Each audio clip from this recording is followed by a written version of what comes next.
এই মনটাই হচ্ছে আসল আমাদের গঙ্গা। আমাদের ভেতরে যে গঙ্গা আছে সেই গঙ্গা জল আমাদের মায়ের চরণে অর্পণ করতে হবে। তার মতো আনন্দ পৃথিবীতে কিচ্ছু নেই। বুঝতে পেরেছেন? গোবিন্দ তো বলেনি সংসার ধর্ম ছেড়ে দিয়ে আমার নাম ভজন করতেন না। গোবিন্দ বলেছেন সংসার ধর্ম পরম ধর্ম। সংসার ধর্ম করার পরও কিন্তু গোবিন্দকে দেখা যায়। রামপ্রসাদ 3 সন্তানের পিতা ছিলেন, তিনিও মাকে পেয়েছিলেন। পরমহংস দেবও কিন্তু বিবাহিত ছিলেন, মাকে পেয়েছিলেন।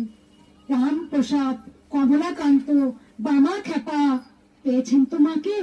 তাই মা ছিলেন, মা আছেন, মা থাকবেন।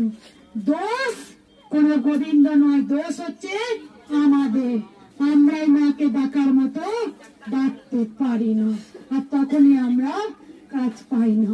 তখন আমরা গোবিন্দকে অনেক কটু কথা বলতে শিখি। রোজ ঘুম থেকে উঠে একটা কথাই বলবেন, আমি আপনাদেরকে বয়সে অনেক ছোট, আবার সমবয়সী, আমার বয়সে বাচ্চাদের থেকে বড় আছি। ঘুম থেকে উঠে কি চাই জানো?